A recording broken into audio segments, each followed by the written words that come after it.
had the main event last night of Yeah.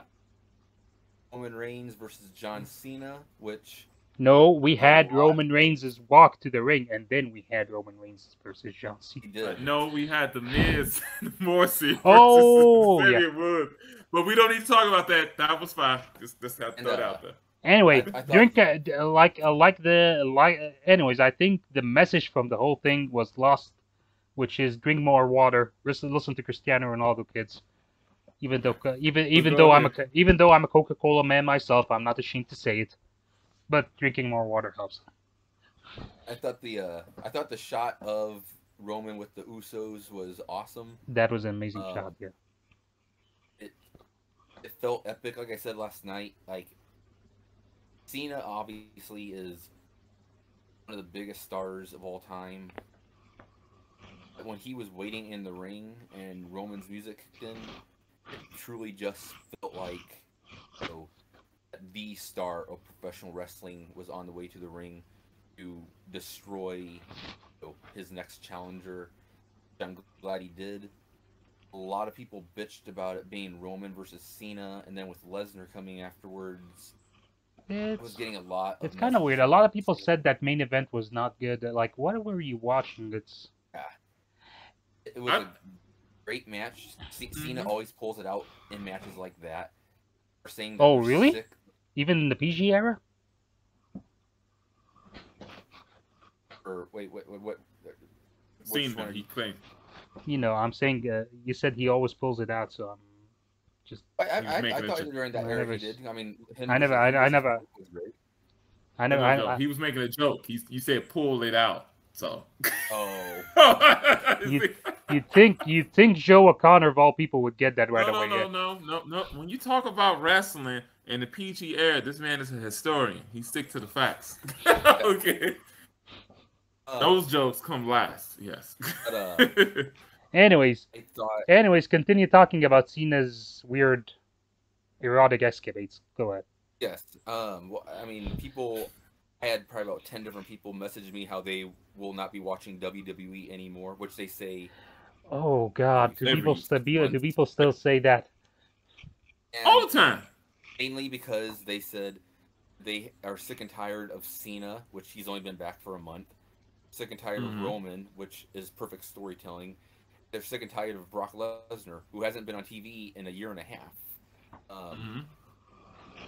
And you know, Roman versus Lesnar will be interesting this time because dynamic of Heyman being on someone else's side. If they do go this route, they might play it out in the long game and might stretch it out for a couple of months.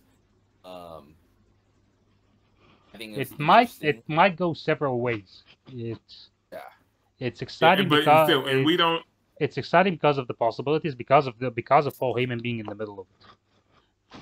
Yeah, and I'm not saying he's short term, but we don't even know how long Brock can. Brock could just be here till Mania, and that's enough. That's enough. Yeah. Yeah. And how many appearances you gonna get till WrestleMania? He looked slimmed down last night. Like he didn't look as like swole as he used to. He looked but he looked bulkier though. And with that he looked like Lesnar of 2002. And with that ponytail, now I get why they released Bray Wyatt, because Lesnar apparently ate him and became adapted that hairstyle, that black tank top into the pants thing. I'm happy for Lesnar. He needs to spice it up. I've always been a Lesnar fan. Only problem is, what can you do with him without Paul Heyman? He can do some mic work, but not long periods of mic work. So I'm curious to know how it's going to go forward. That's one of those possibilities, because you could. Because funny enough, I would have loved that they just shook hands and hugged, and you think, oh, Paul Heyman got both of them. Yeah, because they were staring thinking, but we'll see where it goes. This could be. I thought they were gonna like shake hands or something, and Heyman was gonna say something about being Bobby Lashley or Goldberg tomorrow night or Monday night, and like he was gonna be managing a Raw guy and a SmackDown guy. But I liked how it happened. I don't because it does not make sense for Roman's character to forge an alliance with Lesnar. It's I thought it was a possibility last night when the one. Yeah, it's not an alliance. It's Paul Heyman. It's like, yeah, I have him, but like what Joe said. Yeah, but then again, you're taking the focus off of Roman, which it needs to stay on Roman. Yeah,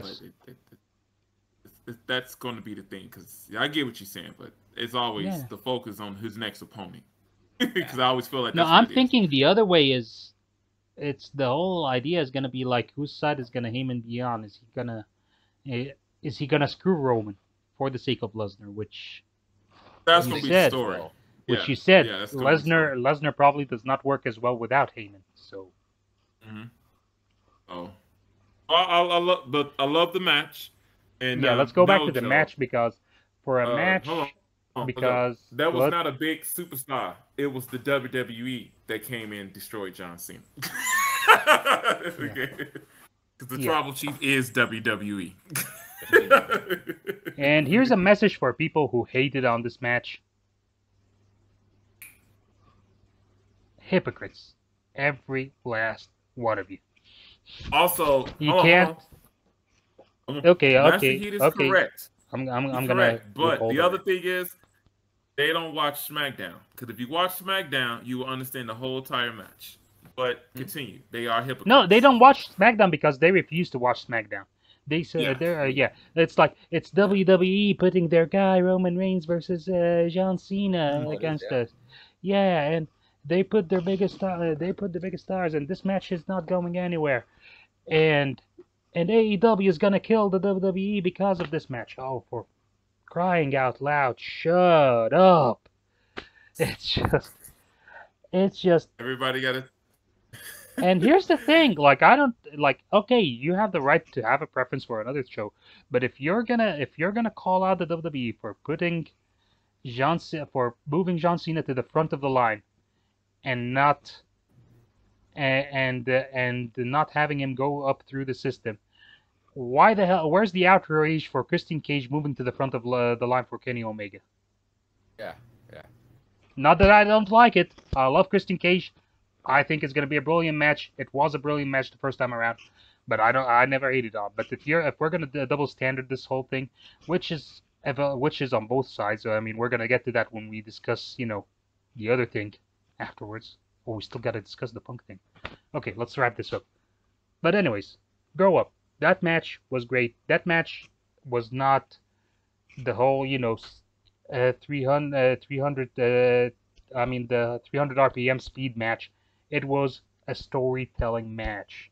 It was Roman Reigns trash-talking John Cena, trying to beat him into a pulp. It was John Cena trying to get the better of Roman. It was John Cena hitting Roman with his nuclear weapon. And for a match which they screwed up while adding that stipulation of, like, if Roman loses, he's going to leave the WWE forever, which no one believed he's going to lose from that point forward. But for a match which we knew the outcome of, they had my heart skip a beat like 2 or 3 times because I thought Cena actually had him. Yeah. And that, you know why? 3 times that were super close. Yeah, and that is pro wrestling at its best. Yeah, I don't care what you say. I was thinking he can still lose, but they wiggle some way to get him on Raw. Like he left. No, but he said he's going to leave the WWE. Yeah, and then they can always. We have people who do that. I thought they show, might do that too, or they might Yeah. give Roman Reigns a few months off until he comes back again, like with a new contract or something. But yeah, again, those for those like moments, Paul Heyman will figure out something, and boom, he'd be back. Yeah, for those moments I thought it was where you believe that something that you knew was not going to happen is actually going to happen. That's when pro wrestling is best. That right there is the magic of professional wrestling. Out of the 3 pinfalls, the first one and that top rope one. Yeah, that top rope one. Second one, second one, maybe, but the first and third one was different from that second one. I'm like, all right, top rope, gotta do it. Like, oh snap! And then people were like bitching out like, what's with all the roll-ups? You have not. That's what I'm saying. You didn't see SmackDown. You didn't see SmackDown. You didn't even see the opening package before this match. What is wrong with you? Now all of a sudden roll-ups are bad, but when you go to an indie show and 7 matches end with roll-ups out of 9, that's all great. But this one, in the main event, someone is actually trying to win with a roll-up and it's not working. It's bad. Give me a break. I love it when title matches end on roll-ups and reverse the pins like that. They happened all the time back in the 90s with the Intercontinental Championship. It was perfect. Yeah, they happened. They even happened all the time in 2010s for the Women's Championship in WrestleMania 35. And excuse me, Daniel Bryan made it into a finisher move. Okay, okay, it's a pin. There you go. You catch someone by surprise. But yeah, he wants to win. He wants to win the match. Go figure. Go figure. Because think about it. If he made John Cena tap, oh man, they would have been crazy. You're like, wait a minute, I thought y'all didn't care about the match, but y'all mad that he made John Cena tap? What is it? There would have been people who would, and the same with like, there's a lot of people I noticed who have been pissed off that Roman has been making people pass out. They're like, oh, I'm sick and tired of this. It's like, baby faces passing out looks strong, like they didn't give up. And it makes Roman Reigns look strong. Like it makes Roman Reigns look strong. And honestly, people getting pissed off that he chokes people out is exactly what needs to be done, because it is in essence Roman Reigns smothering the hope of everyone who thought he was going to lose. Yeah. He's just killing the hope slowly, and it's a perfect heel move. It's a perfect. I would have loved for him to do it to John Cena, honestly. I mean, like, not that I don't want to see John Cena get hurt, but seeing Roman just, smother the hope out of it, it's a thing of beauty. Tonight we got a NXT TakeOver. And if people haven't seen the CM Punk thing, which, let's face it, everyone's fucking seen the CM Punk thing. Yeah. Definitely check that out. But yeah, overall, from what I saw of SummerSlam, I honestly enjoyed the matches that I did see. Ring of Honor was fantastic last night, but yeah, I mean, TakeOver tonight is gonna be awesome. Really excited for that. Any other quick thoughts for SummerSlam? It was great. It was WWE pay-per-view. It was a good. It delivered on what it promised. That's exactly. It wasn't. It wasn't like an unforgettable show, or it wasn't a great show. It was a good solid pay-per-view with a couple of great matches in it. And that baseball diamond setting, I love that for any big pay-per-view. I would. Thank you for joining us on the Outlaw Macho Drive-In. If you liked that video, please click like and subscribe to our channel for more content from the Drive-In. For full episodes of our podcast, you may look us up on Anchor, Spotify, or wherever your favorite podcasts are available. Just search for Outlaw Macho Drive-In. And if it's not too much trouble, would you help us out here? Spread the word, share. We would really appreciate it. Thank you. We love you. Bye.